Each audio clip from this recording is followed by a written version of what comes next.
We hear you. Well, today is the 40th anniversary of the Space Shuttle Challenger disaster. A new Fox Nation special looks at what led to the tragedy and honors the 7 American heroes on board. Here's a preview. Nearly every school in the country made sure that the students were watching. Morning of the launch was frigid cold. The pressure on the people down below was to keep flying because their managers kept telling them to keep flying. My husband called and said, "I love you. Tell the kids I love them, and I'll see you when I get back." Liftoff. And then all of a sudden, catastrophe. Flight JC, we've had negative contact, lost downlink. RSO reports vehicle exploded. Every single kid in America is watching this. Yeah, 40 years ago today. And joining me now is former shuttle astronaut and teacher Dottie Metcalf-Lindenburger. Dottie, did this disaster inspire you to get into space education?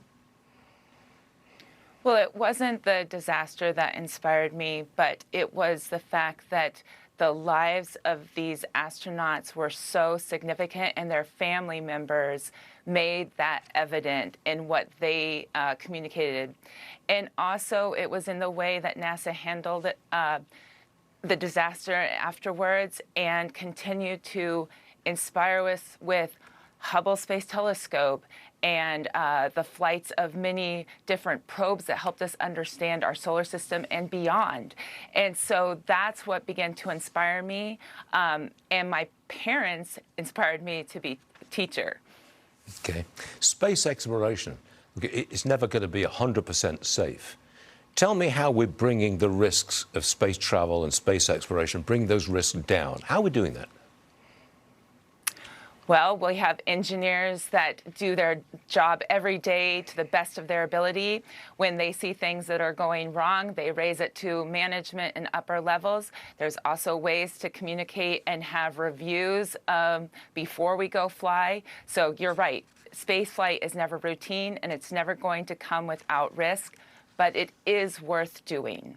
Are you comfortable turning space exploration over to private enterprise as opposed to having the government do it through NASA? Is it okay with private enterprise here?